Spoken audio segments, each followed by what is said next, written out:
Welcome to day 14 of our journey from baptism to the cross with Jesus.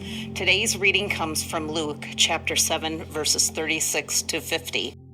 When one of the Pharisees invited Jesus to have dinner with him, he went to the Pharisee's house and reclined at the table.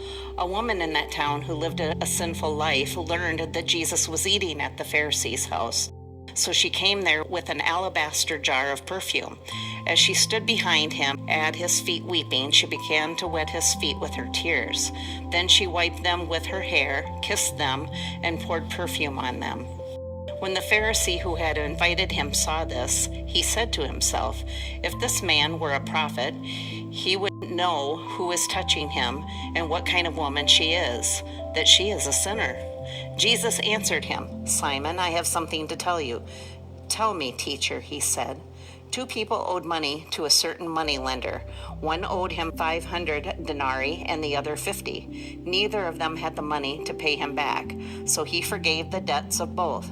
Now which of them will love him more? Simon replied, "I suppose the one who had the bigger debt forgiven." "You have judged correctly," Jesus said. Then he turned toward the woman and said to Simon, "Do you see this woman? I came into your house. You did not give me any water for my feet, but she wet my feet with her tears and wiped them with her hair. She did not give me a kiss, but this woman from the time I entered has not stopped kissing my feet. You did not put oil on my head, but she has poured some perfume on my feet. Therefore I tell you, her many sins have been forgiven, as her great love has shown, but whoever has been forgiven little loves little." Then Jesus said to her, "Your sins are forgiven."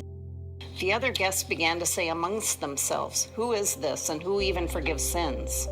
Jesus said to the woman, "Your faith has saved you. Go in peace." This story shows us what faith really looks like. This woman doesn't worry about what anyone in the room thinks.